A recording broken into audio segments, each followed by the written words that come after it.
Hello everybody, welcome back to my channel and to the 7th day of Vlognukah, the penultimate Vlognukah video, and maybe the one that I'm the most excited about, that maybe is the one that's going to take me the longest to film, but still. So before I get into what's happening, of course, do not forget the Patreon membership gifting Vlognukah giveaway that is happening throughout Vlognukah. Just check the info in the description. There is a link to a Patreon post of this video. You just need to become a free member and comment on that post or any of the other posts for the Vlognukah videos to be in a chance to win a free month of my Patreon and become part of the community, which is something that is related to this. The Patreon community did this to me and I'm very grateful. So the context is I had this idea for us in my Patreon community Discord server to come up with our list of recommendations. Now,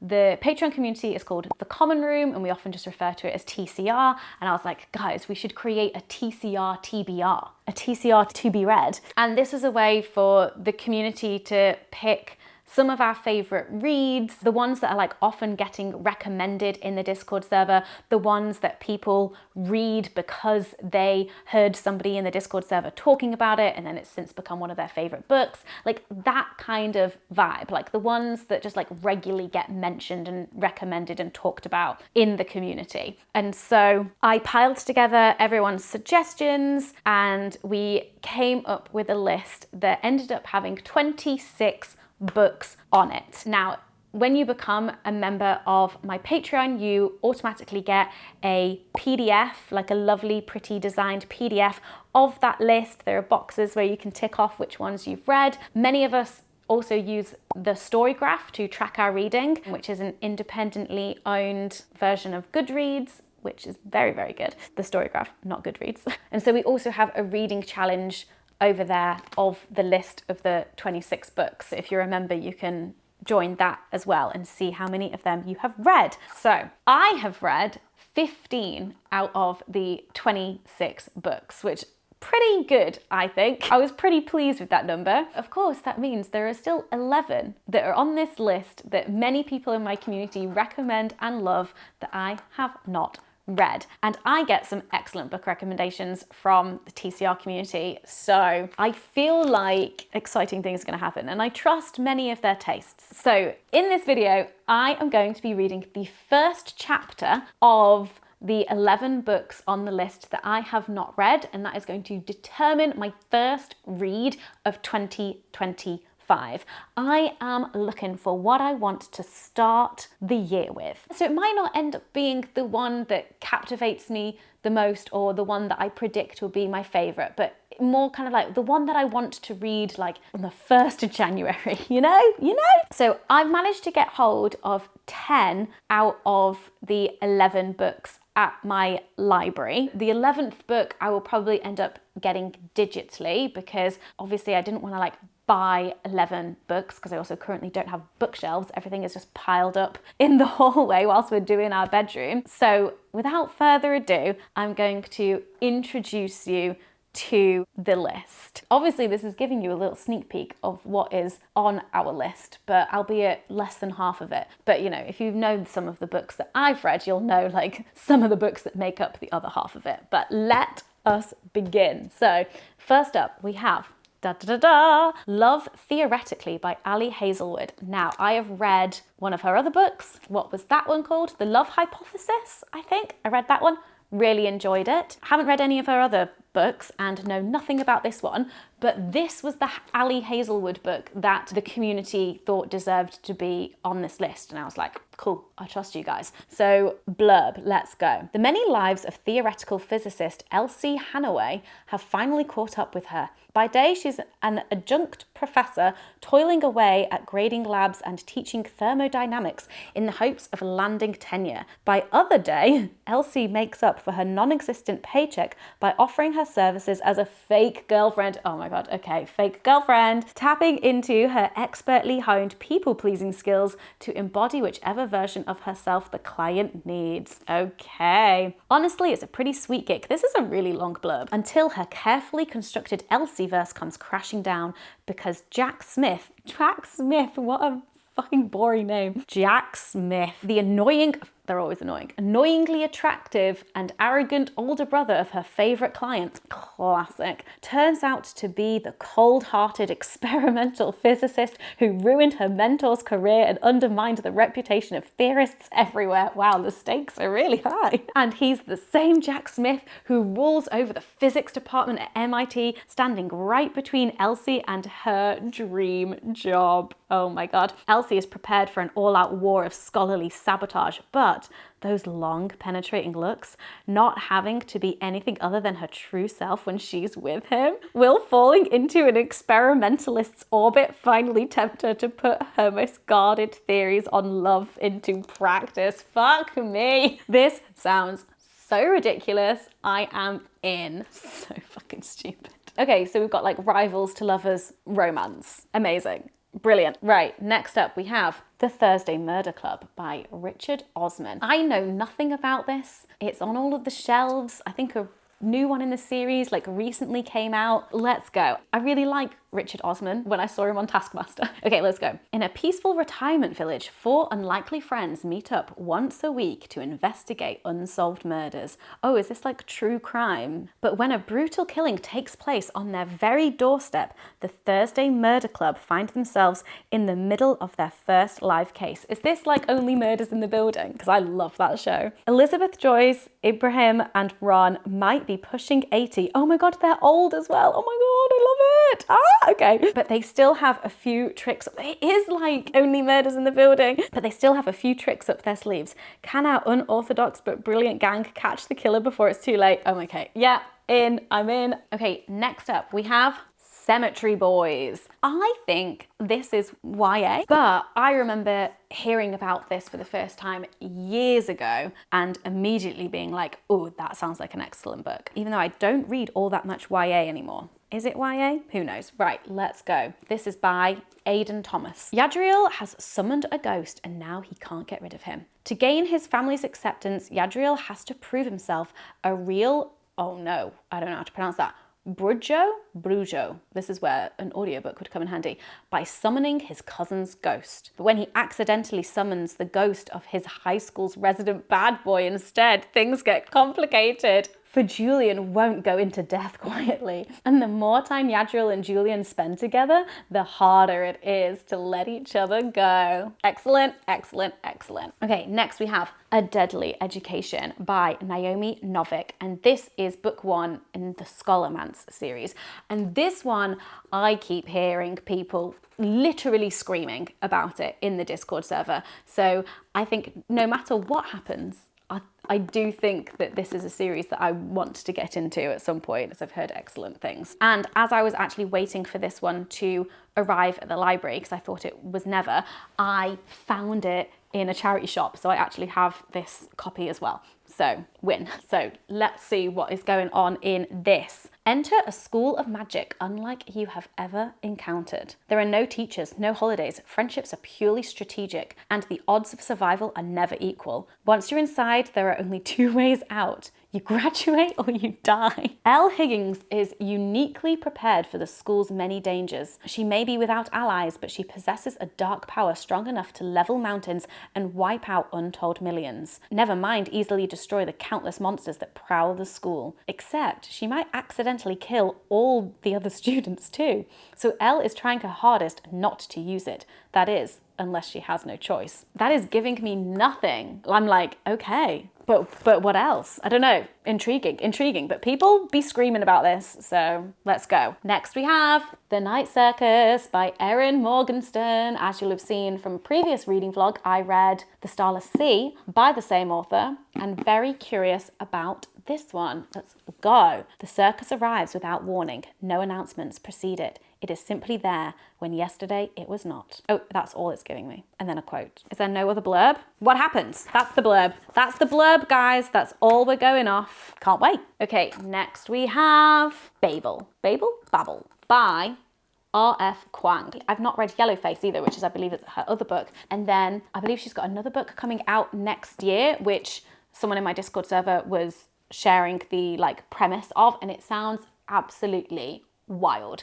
So I'm excited to see if I like her writing. And also this won some awards. So, Oxford, 1836, the city of dreaming spires. It is the centre of all knowledge and progress in the world, and at its heart is Babel, Oxford University's prestigious Royal Institute of Translation, the tower from which all the power of the empire flows. Orphaned in Canton and brought to England by a mysterious guardian, Robin Swift thought Babel a paradise until it became a prison. But can a student stand against an empire? I feel like this is more like literary fiction. Does it have like magic in it? Historical, but magic. Oh, look, we've got maps. There's the city of Oxford. And then there's also the map of Babel. That's kind of cool. Okay, that's fiction. That's not real. That is fiction, Hannah. Next, we have The Invisible Life of Addie LaRue by V.E. Schwab. Now we're getting into our hardbacks, guys. I do not read hardbacks, but from the library, fine. Right. Oh, God. And this is when we're getting into no blurb territory. No, the blurb is here. The blurb is here. Ooh, okay. This also is set in the past. I know nothing about this book. France, 1714. A desperate woman makes a desperate deal in the dark, a bargain to live forever, but be remembered by none. Ooh. So begins the invisible life of Addie LaRue, shadow muse to artists throughout history, forgotten friend, confidant and lover, slipping away with the morning light. Addie passes through lives desperate only to leave a trace of herself, until the day she walks back into a small bookshop in Manhattan and meets Henry, who remembers her. After 300 years, okay, so then it's set in the present, because that would take us to 2014. After 300 years, Addie's life is restarting, but the devil never plays fair. As Henry and Addie's lives start to intertwine, they must face the consequences of the decisions they've made and the prices to be paid. I am intrigued. I am very intrigued. And we'll just ignore the fact that there's a quote from Neil Gaiman on the front. Okay, next we have Legends and Lattes by Travis Baldry. High fantasy, low stakes, good company. That sounds fun. Okay, look at that. Look at those pages. Oh, beautiful. Okay, she's done slaying monsters. She's ready to serve coffee. Okay, I'm in. After decades of adventuring, Viv the Orc Barbarian is finally hanging up her sword for good. Now she sets her sights on a new dream, for she plans to open the first coffee shop in the city of Thun, even though no one there knows what coffee actually is. Okay, I'm so in, this is funny. If Viv wants to put the past behind her, she can't go it alone. Help might arrive from unexpected quarters, yet rivals old and new stand in the way of success, and Thun's shady underbelly could make it all too easy for Viv to take up the blade once more. But the true reward of the uncharted path is the travellers you meet along the way. Whether bound by ancient magic, delicious pastries, or a freshly brewed cup, they may become something deeper than Viv could ever have imagined. Moog, have you read this? Is this one of your favourite books? Because that sounds like something that you would enjoy. This sounds so funny and so bizarre and sweet. I am very excited. Okay, next we have The Very Secret Society of Irregular Witches by Sangu Mandana. And where's our blurb? Here we go. As one of the few witches in Britain, Mika Moon has lived her life by 3 rules. Hide your magic, keep your head down, and stay away from other witches. An orphan raised by strangers from a young age, Mika is good at being alone, and she doesn't mind it, mostly.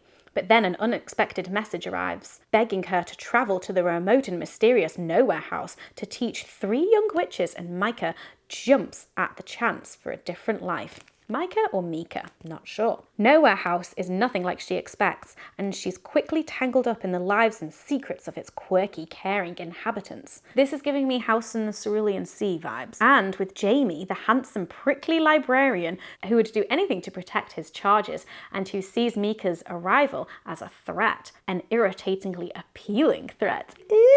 As Micah finds her feet, the thought of belonging somewhere starts to feel like a real possibility, but magic isn't the only danger in the world, and soon Micah will need to decide whether to risk everything to protect the found family she didn't know she was looking for. Sounds like the House in the Cerulean Sea. Excellent. I don't know about you, but are you picking up on a vibe here of like the kinds of books we like to read. It's very fantasy and romance and kind of, I don't know, cozy fantasy, magic-y romance. Those are the vibes that I'm getting. Anyway, look at this absolute monster. When I went to pick this up from the library, I was like, are you fucking kidding me? So this is The Priory of the Orange Tree by Samantha Shannon. Thank God I'm only reading the first chapter right now. It is, how many pages is this total? Like 800 and something. And there's a glossary. There's a bloody glossary. Right, this has got to be fantasy, surely. There's a dragon on the front cover. All right, let's go. A world divided. A queendom without an heir, an ancient enemy awakens. The house of Berethnet, again, fantasy pronunciations, has ruled Innis, I'm gonna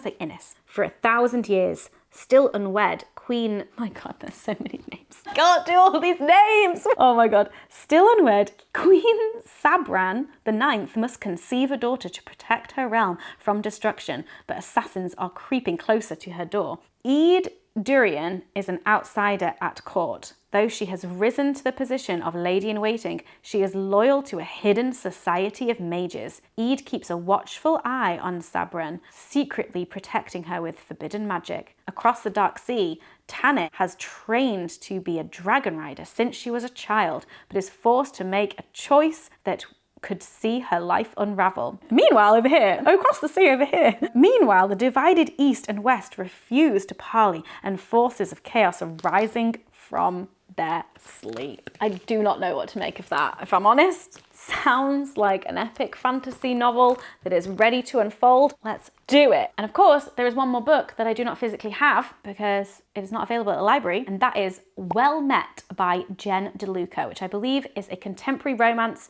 and I've got a little bit of a blurb here. Emily knew that there would be strings attached when she relocated to the small town of Willow Creek, Maryland. Willow Creek, what a romance story town name. For the summer to help her sister recover from an accident. But who could anticipate getting roped into volunteering for the local Renaissance fair alongside her teenaged niece? Or that the irritating and inscrutable schoolteacher in charge of the volunteers would be so annoying again, that she finds it impossible to stop thinking about him. These annoying people, they're so annoying. The fair is Simon's family legacy, and from the start he makes clear he doesn't have time for Emily's light-hearted approach to life, her oddball Shakespeare, conspiracy theories, or her endless suggestions for new acts to shake things up. Yet on the fairgrounds, he becomes a different person, flirting freely with Emily when she's in her revealing wench's costume. But is this attraction real or just part of the characters they're portraying? This summer was only ever supposed to be a pit stop on the way to somewhere else for Emily, but soon she can't seem to shake the fantasy of establishing something more with Simon, or a permanent home of her own in Willow Creek. You can't write this shit, but apparently you can. There's the list. That took us a while to get through, didn't it? And guess what I've done? I've written the names of all of the books on little pieces of paper, and this is how I'm going to decide the order in which I read them. Shit, I've just realised the time, and I've got a video that's like going live right now. It's fine, guys. I just need to get myself in the comments section of it. It's fine. Let's reveal the first book that I will be reading. It's Well Met. Well, isn't that poetic? Can you even read that? Is it too bright? There we go. Right, Jen DeLuca, we're starting with you. So I need to actually purchase the digital version because that is the one book I don't have. Let's do it. See you on the other side.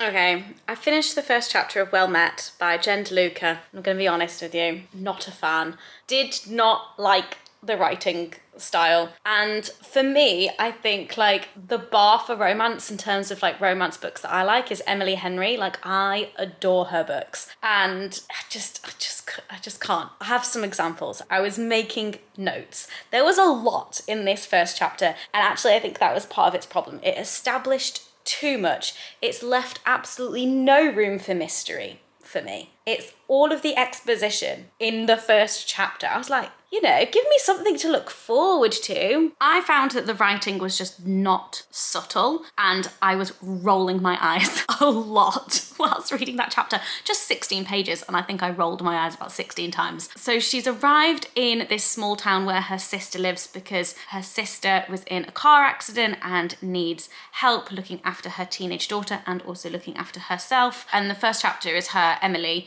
taking her niece Caitlin to audition to be in the Ren Fair, and then she gets roped into volunteering as part of the Ren Fair too. I was surprised that all of that happened in the first chapter, but then also you get a lot of stuff like this, and I'm looking at my notes. She said, I needed a change because boyfriend and job were gone, and I was just like, okay, like that didn't need to be established right now, but okay, sure, we get it. There was a comment about her so not being a small town person. Eye roll. She's met two men, one who is hot and blonde and who she was very much objectifying, and they had like a very flirtatious interaction, and then obviously a brunette who she had a bit more of a like unpleasant interaction with, which like after the interaction she was like, oh, he was being such a dick, and I was like, no he wasn't. And I get it, you get a lot of romances where the other person is perceived as being a dick, but normally you can see where their interpretation of events is coming from. I did not see it. I was like, okay, you're trying to set these up as enemies to lovers, but it's not working. The main character is just coming across as a bit judgmental. So you've got hot, fun, blonde guy, and then annoying, boring, dickish brunette guy. And she literally says, like, I know which of these two men I'm looking forward to getting to know better. And I was just like, another eye roll. It's just setting it up. I mean, I know that romances are tropey, but this one was just grating on me a bit much. Anyway, not for me. But it's time to pick the next one. 1 down, 10 to go. What's it gonna be next? Oh, I got one. Oh no, I've got 2. I've got 1. Right, what is this one? It is, ooh, The Very Secret Society of Irregular Witches. Okay, let me go grab that one from the shelf. And this first chapter is 13 pages long, so let's do it. Let's go. Chapter 1.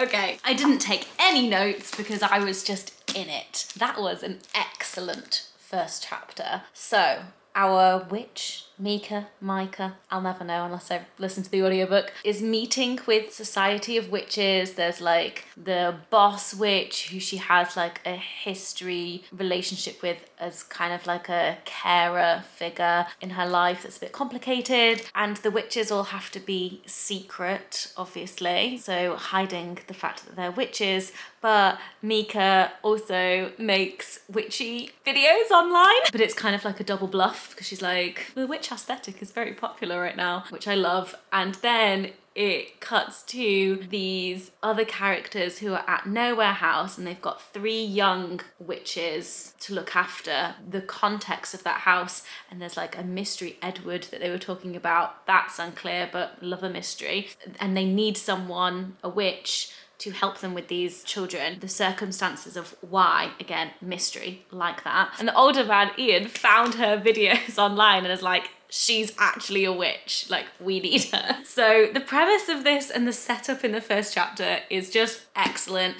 The kind of the different personalities and the characters at Nowhere House, so Ian, Jamie, Lucy, and then there's Ian's husband, Ken, and there's a beautiful thing that Ian says about the fact that he's like 82 and he's always had to hide who he was and like live in the fringes of society, which is a clear reference to like him being gay and much older, having, you know, lived through a lot of the 20th century and the 21st century as a gay man, and then comparing that to like the witches having to hide themselves. So I'm sold.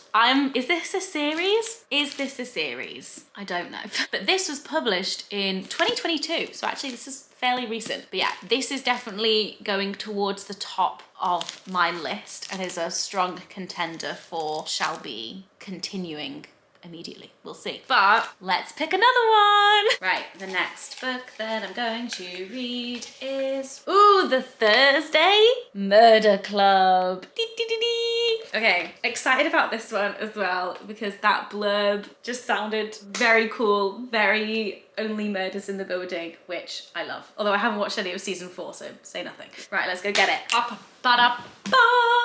I believe this one was the one with just a 6-page first chapter. So let's see what 6 pages can give us. Part 1, meet new people and try new things. Chapter 1, Joyce. Ooh, okay, so each chapter like from a different perspective? I don't know. Anyway, 1, Joyce. Let's go.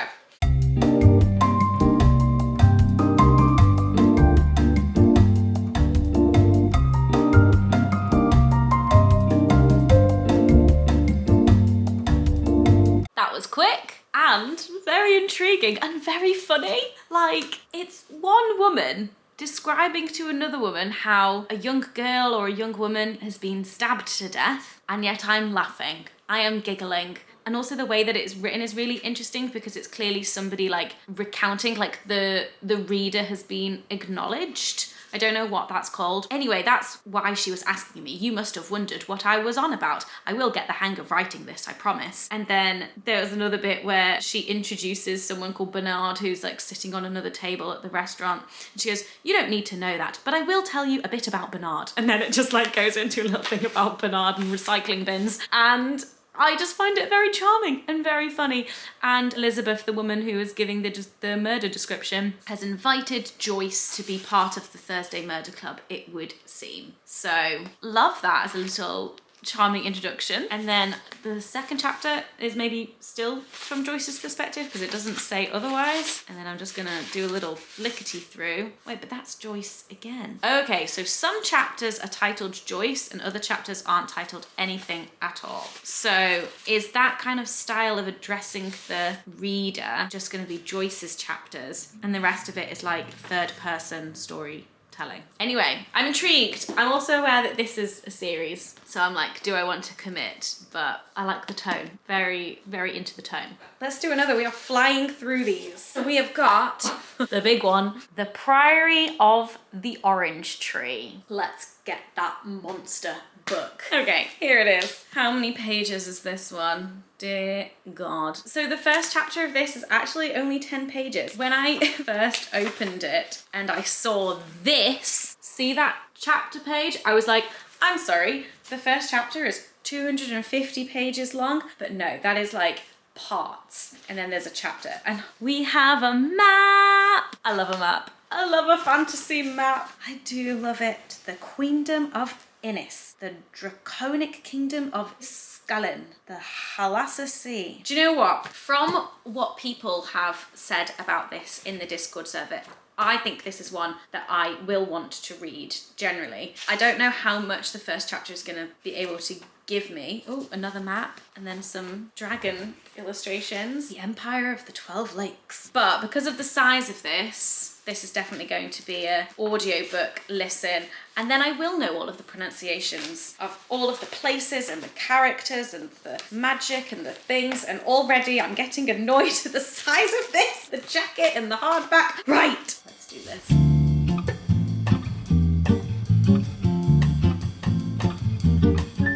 It's getting dark. I mean, it is dark outside. Finished that first chapter. Intriguing, intriguing. One of those situations with any kind of like high fantasy book where you have to concentrate so hard and at the beginning you're just like, I'm never going to be able to get into this book because there are so many names of people and places and things, and sometimes yeah, it can just be difficult at the beginning to like penetrate a fantasy book. But then once you're in it and you're like, okay, I understand the world and the rules and what's going on, then like it's one of my favorite genres. I love fantasy. So I feel like the first half of that chapter I was like, oh God, oh God, oh God, we're at the beginning where it's really difficult. And then actually in the second half I was grasping onto elements of plot and characters. But again, early days, but I do think that this is going to be like up there on my TBR of audiobooks though. This monster shall be returned to the library. But that first chapter had like some good mystery setting up, like there's like a couple of characters involved, but not really connected. And then a dragon appears right at the end. And then some beginnings of world building in terms of like where they are, the different kinds of people and languages that are spoken in this world, the politics and the rulers. So it like packed a lot into 10 pages. Do I want to read this off the bat in January? Probably not, because come early December, the new Stormlight Archive book is out, so I will be listening to that, and I imagine that will be very, very long. And I also imagine once I've finished listening to that, I won't want to then dive into another fantasy book immediately after. So this is in the like priority soon, but it's not gonna be the winner of this video. Right. I have 15 minutes until I need to go pick up Rowan, so probably not enough time to read another chapter and tell you about it, but this is where we are at. How many have we read? I have read 1, 2, 3, 4 out of 11. So we've got 7 left to do, and somehow managed to like pick all of the books with some of the shorter chapters. So the 7 that I've got left have got like a bit lengthier chapters, but we got more reading tomorrow. See you then. Hello, I'm back. Look at that sun coming in. What am I reading next? Let's just crack on. It is, Love Theoretically. So we didn't have the best of luck with Well Met, the other contemporary romance on this list. So let's hope Ali Hazelwood does it for me, because I did really like The Love Hypothesis. So let's go. And the first chapter of this one is 21 pages. So let's go. Oh, there's a prologue as well. Oh wait, the prologue's like 1 page. So we're doing prologue and chapter 1. And I have a chocolate muffin.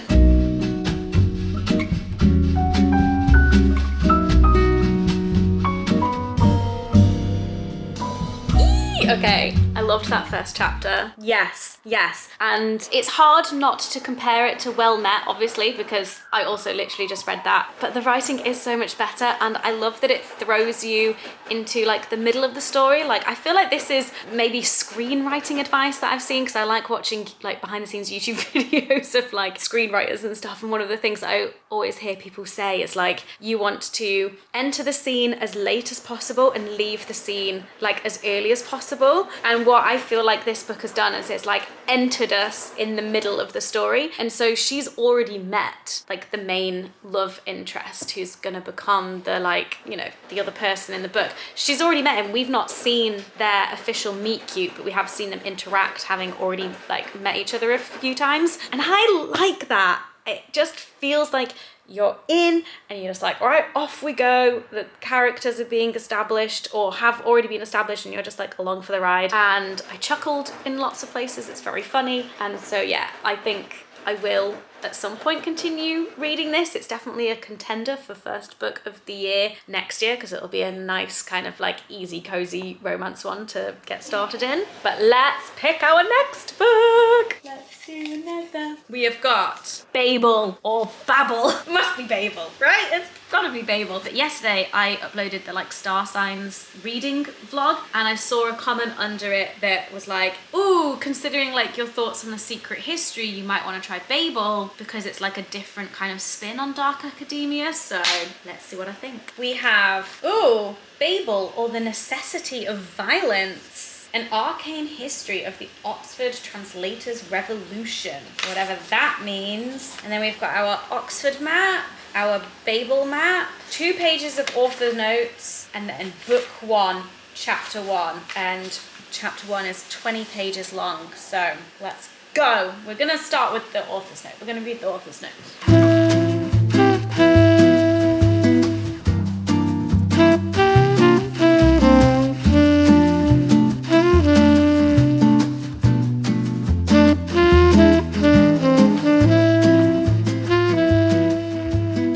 This author's note makes me feel quite sad. It's basically 2 pages of her explaining artistic liberties and just being like, this book is set in Oxford in a certain time period, but it's not going to accurately reflect like Oxford in that time period, and detail by detail kind of explains like changes that she made. And it just makes me sad, because I just don't feel like that should be necessary. Like the last line of the author's note says, if you find any other inconsistencies, feel free to remind yourself this is a work of fiction.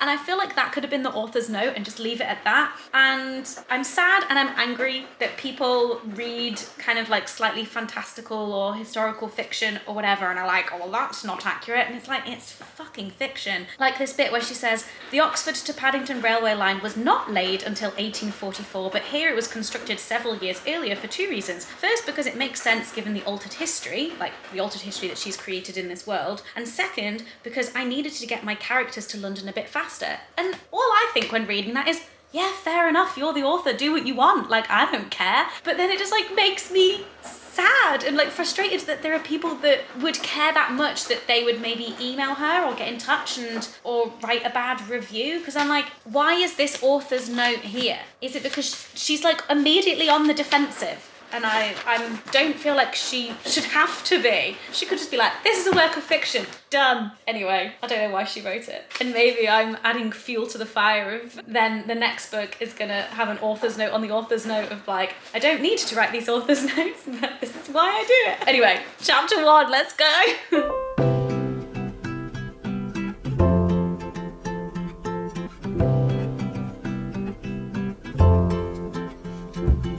Finished, and I am intrigued. I like it. I like the writing style. It feels literary but readable, which is good for me. We've met a young boy in Canton in China, and then a mysterious man comes to save him from the plague, and there's a silver bar that does magic with words, like translation, because the whole thing is the translation thing in Oxford, I don't know. So we've got some magic silver, and he's given himself an English name, Robin Swift, and they've got on a boat to London. What's going to happen? Who is this professor? What does he want from this boy? What's his relationship to this boy and his now dead mother? Oh, do you know what? I've just seen for the Philip Pullman fans on the back of the book, and it was definitely giving me the vibes. Maybe that's just the Oxford thing. How many pages is this book total? 546 pages, so it's a big one. So if I were to read this, it would probably be an audiobook read, depending on the narrator, obviously. But yeah, like that so far. And actually, I found it easier to follow, like as a first chapter, than the Priory of the Orange Tree book. But I feel like that one is probably more high fantasy, whereas this one is like historical fiction with like a sprinkling of something fantastical, rather than like delving into a whole different world entirely. So maybe that's why it was easier to follow, because I had some like grounding points of like, oh, I know where London is. Okay, time for another. We are smashing through these. Let's go. What is it? What is it? Cemetery Boys. Do. Here it is. And the first chapter is 18 pages. So let's go.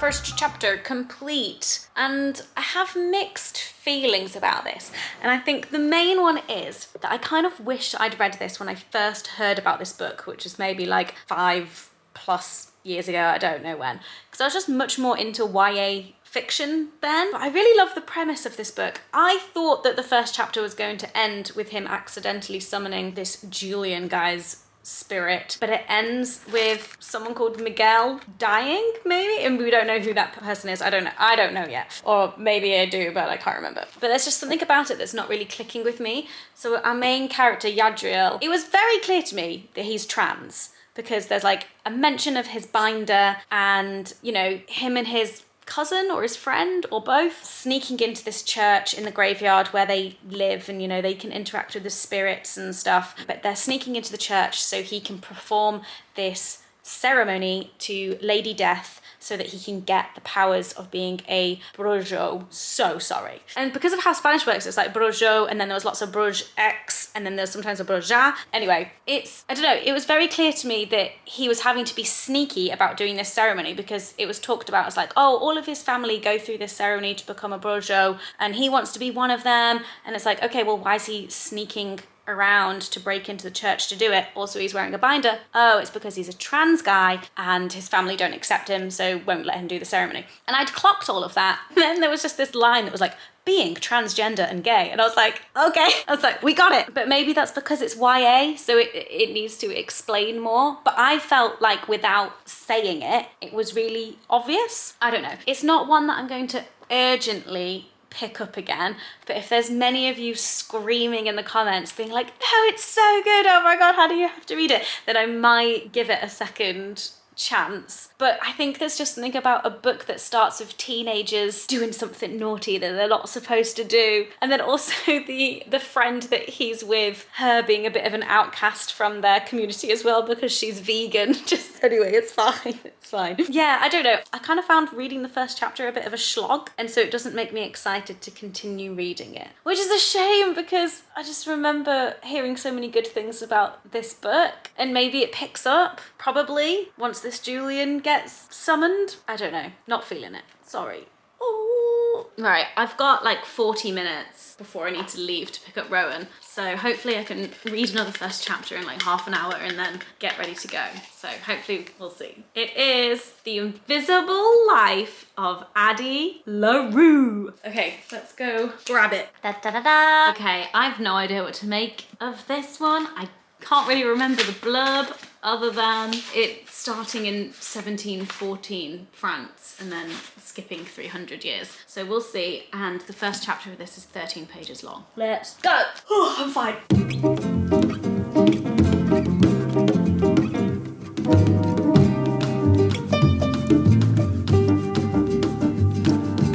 It's dark outside. That was a very intriguing first chapter indeed. A very short one, but we've only had like a page, 2 pages of her, I think maybe running away from her wedding in France in 1714, and then it immediately cuts to New York 2014, and she's had a one-night stand with somebody, although not really one night stand because she's met him multiple times, but he doesn't remember at all. It's kind of like 50 First Dates. Is this book like 50 First Dates? But it feels a bit more sophisticated than that. So we'll see. I am intrigued. Is this a standalone book? Is this a series? I don't know. I hope it's a standalone. But yeah, a contender, a strong contender. I'm very, very intrigued. It felt very like ethereal and poetic and a bit kind of dreamy, but then also kind of like a bit dark and mysterious because there's this like dark, what's it called? Well, I don't know. There's something going on, like the dark, something in the darkness and shadow and smoke or whatever. Like, oh, she's been cursed maybe or something. I don't know. Okay, right. We're gonna have to continue our reading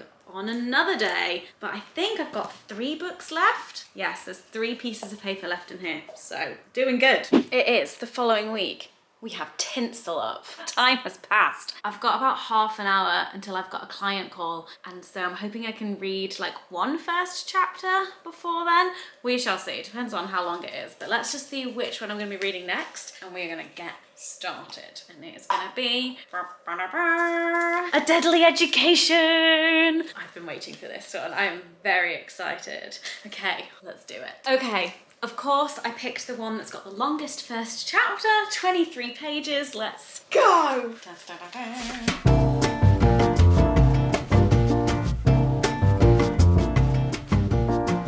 It is dark because I had to split up my reading with a call, but I finished the first chapter and I'm intrigued, but I'm not like, if that makes sense. I think, again, because it's teenagers, I'm not as like excited, but I can see why people are saying that this is like filling a bit of a Harry Potter hole for them, but we're not starting the story when the main character is like really little, like just starting school. Like they're already like a few years into the school, so you're kind of like, you're jumping like right into the story rather than like discovering it with the character, and there's a lot going on. Our main character Elle is like a bit of an outcast, but really powerful in a destructive kind of magic that they can't really use. Not because they're not skilled to use it, but because like they can't go about like destroying the school and killing all of their classmates. And then there's like this popular boy who's going around saving everyone and being a bit of like a magical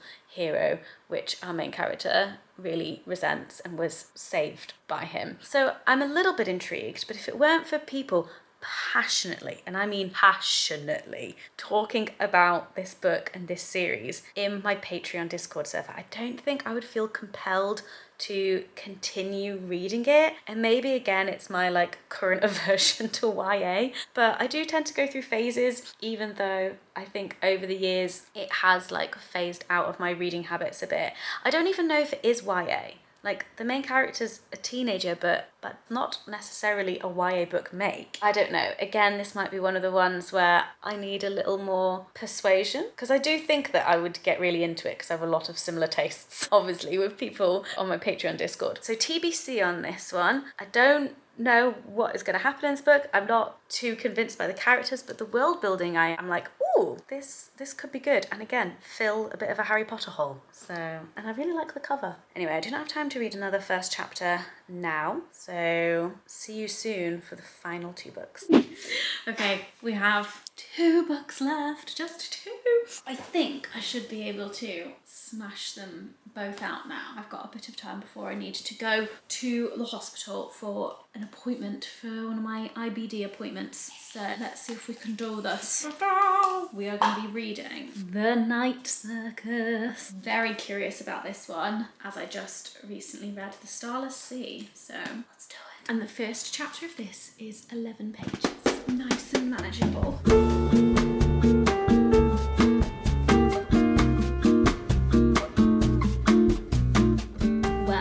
First chapter certainly ended with a cliffhanger. I literally found myself not realising it was the end of the chapter and turning the page being like, and what next? And then it was a new chapter and I was like, I guess I have to stop. So that's a good sign. But the beginning of this, I think I kind of read like what essentially was a prologue and then a first chapter. The prologue being like, you know, the circus arrives in town and it's being addressed to you, the reader, like you, like the word you are being addressed. So I'm not sure if that's going to continue. But then the first chapter then takes you into this theatre and there's a magician and his daughter, who I presume he's never met before, who has had no involvement with, shows up, gets sent to him with, I'm assuming, the girl's mother's suicide note with her. So what a start. But the language is very familiar. It's very much like The Starless Sea. It's just beautiful prose, very poetic and kind of fairy tale-esque, magical vibes. And yeah, definitely curious. Not sure if it'll be the first I read next year, but probably one that I do want to read at some point next year. Cool. Right, is there any point in picking out this last one? Because we know what it is. Let's do it anyway. Legends and Lattes. I'm excited for this one. I remember the blurb being hilarious, and once again, look at that. Look at that. Dedication for anyone who wondered where the other road led. So we've got prologue and chapter 1, 16 pages. Let's go!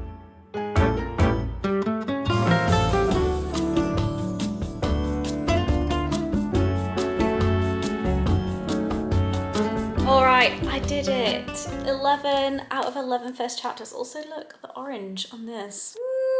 Very, very matchy. So the prologue on the first chapter of this mostly just set up what I knew from the blurb. So you get Viv, but I keep saying Vi in my head because of Arcane. Viv, the orc, has finished her adventuring, monster-killing ways and is setting up in this new town and wants to open a coffee shop where no one's heard of coffee. And she's just bought this livery from this man with lots of money that she has and is going to turn it into a coffee shop. And that's kind of where we've got. I was kind of expecting it to be funnier because the premise is so funny, but maybe it will get funnier, or maybe it's not meant to be like a joke cracking book, but more just kind of like silly premise, because I think this one was like advertised as like a cozy read. So I don't know. I'm not feeling it as much as I thought I would based on the blurb. But I have all of the same information as I did in the blurb about the plot, and so maybe it's just the writing. Maybe I wanted it to be a bit funnier. I feel like this premise, but in the writing style of the Thursday Murder Club, then I would maybe have been a bit more like hooked. I don't know. Okay, I need to ruminate. I need to let all of these first chapters, I was gonna say germinate. Oh God. I need to do some thinking. I need to go back through the list. Can I rank them?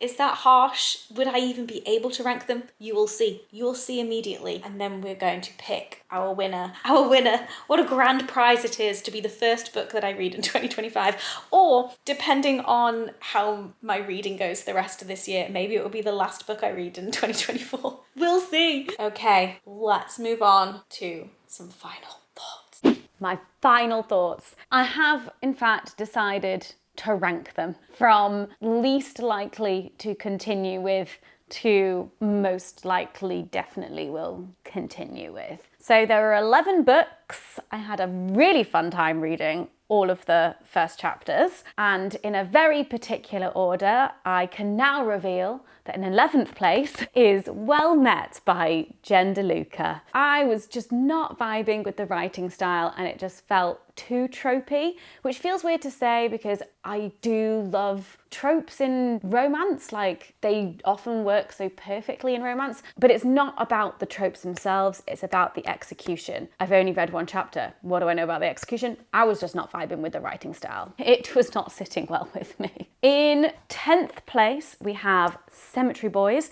by Aidan Thomas. I don't think it's anything against this book. If I'm honest, I'm just bored of YA. I feel like I'm out of my YA era. I may dip my toe back in every so often for a certain special book. I don't know, maybe a Lex Croucher one. I've not read Not for the Faint of Heart yet, which I do really want to. But in general, I find myself just not being drawn to reading YA anymore. So that's why this is near the bottom of the list. Sorry. If I'd read you 5 years ago, maybe I would have loved you. In 9th place, we have Legends and Lattes by Travis Baldry. I was expecting it to be funnier than it was, so I kind of felt a bit disappointed by the lack of laughter that I got out of the first chapter, and also not enough happened in the first chapter for it to entice me. Remember, I'm not judging these books as a whole. I'm only judging them based on the first chapter and how much that first chapter makes me want to continue reading. Although I believe people when they say this book is great, the first chapter just like didn't grab me. But maybe that's because it is like more of a cozy vibes book. Whereas like, you know, if you're only judging on the first chapter, maybe you just need to be like grabbed a little more. I don't know. So I'm not saying I'll never read this one, but it's definitely not a high priority for me. In 8th place, we have A Deadly Education by Naomi Novik. Please don't hate me, patrons. And actually, I am disappointed in myself that this is so low on the list, because I know that so many people are really into this series and are like keen to like get together and chat about it. And for that reason alone, I do think that I will eventually get to this series. But again, first chapter, like, it's given me a little bit of curiosity, but again, I don't know if I'm into the teenagers at magic school thing. And again, is this YA? I don't know. But again, I just can feel those elements kind of holding me back from being like, right, let's go. But the first chapter kind of sparked a little bit of curiosity, but not enough to overcome some of those blocks that I have currently. But this is not to say I will not ever read this. I may just need a little bit more persuasion. In 7th place, can you guess what this one is? It is The Priory of the Orange Tree by Samantha Shannon. So again, I probably will read this at some point. I'd want to read this at some point. But I'm going to be honest with you, I cannot remember what happened in that first chapter. When I do eventually get to reading this, I will be starting from the beginning again. So clearly it didn't stick with me enough to be like high at the list, but also it didn't stick with me enough in a bad way to be at the bottom of the list. Like it's kind of safely somewhere in the middle of our leaderboard. I think because it's like the high fantasy element and there are like names and places and things to be like wrapping my head around, because I then didn't immediately continue with the story, my brain just like forgot about them. So I do want to get to this at some point. It's a big one though, so it's going to be an audiobook one, but honestly I don't know what happened in that first chapter. Couldn't tell you.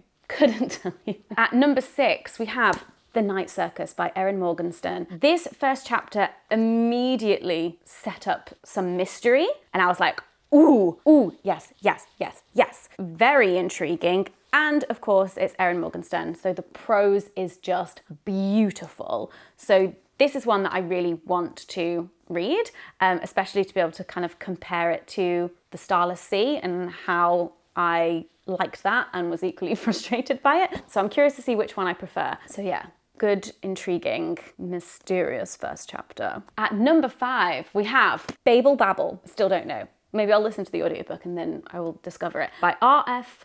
Kuang. Right, this one, again, do I remember the details of what happened in this first chapter? There was a boy and a ship and some silver and a bit of magic or something. And he was there traveling to London. Anyway, that's all I can remember. Again, I'll probably go back and reread the first chapter when I do eventually get to this. But something about it still, like, it left a lingering taste in my mouth of curiosity. Based off what I do remember and the vibes, I'm feeling kind of pulled towards it. Sometimes you can't explain these things. So I would like to read this soon. Yes. At number 4, we have The Invisible Life of Addie LaRue by V.E. Schwab. So the beginning of this book, honestly, what a great start to a book. It's like prologue, woman running away from her wedding, and then cuts to 300 years later, same woman having a one-night stand, and there being this whole mystery about her being forgotten. So I'm intrigued. I'm in. Is this a standalone? I hope so. I think so. This one got me. I was like, ooh. Number 3, we have The Thursday Murder Club by Richard Osman. The humor in this, the vibes, the cozy feels, the murder. Why does it always feel like you have to say murder in a Scottish accent? This was one where, granted, yes, it was only a 6-page first chapter, but I just wanted to keep reading. I was like, no, excuse me, I must keep going. I just immediately felt like I wanted more of the writing and the characters. So this is going to be a high priority for me, 2025. And of course, it's giving only murders in the building vibes. Right, at number 2, we have The Very Secret Society of Irregular Witches by Sanju Mandana. I just found this first chapter very compelling. It was so good in immediately establishing key characters and their characteristics. Like, you just really got a sense of kind of who they were, what their motives were, what the kind of stakes are, and then how like this character feels about certain things and where the kind of key conflict of the book is going to come. I don't know how it did it in just like one chapter, just like setting up distinct personalities, fears, desires. Just felt very well done and immediately like grabbed me and made me want to kind of see how it all plays out. So great setup, and I would like to know more. And finally, my number 1, the book that I think I'm just going to start straight away, if I'm honest. So has this all been a ruse? Am I even picking my first read of 2025? And in fact, by the time you're watching this video, I will have already read and finished, maybe, we'll see, Love Theoretically by Ali Hazelwood. I find it kind of funny that there is a contemporary romance at the top of this list and then also right down at the bottom of this list. So it's not about the genre, clearly, in my case. I just clearly get on so much better with Ali Hazelwood's writing. I couldn't tell you why. I don't think I know enough about writing to be able to like give specific examples. But the reason why this is at the top for me is because I don't think I've read a contemporary romance in a while, and in reading the first chapter I could feel the craving. I was like, oh yeah, I need this. I was like, I've been reading too much fantasy, I've been reading too much literary fiction. I'm like, let me gobble up some really good contemporary romance. I felt like the first chapter really like immediately threw you into the characters and the main like relationships and the dynamics between characters, like set up very, very well. And also it clearly was setting up what some of the potential obstacles are going to be for our lovers as they, you know, grow and come together, fall apart, we'll see. And that's one of the things that I really like about romance, is that you can kind of see all of the beats of the genre because of the tropes, because of the way it's set up and because of the way the narrative goes. But I'm still just like really excited to see how it all plays out, because you never know what the details of it are going to be. I just think the first chapter was set up very well. I feel very drawn to our characters. I'm very excited for things to get a bit steamy. Love a bit of spice. I think with having Wind and Truth, like a ridiculously long, intense,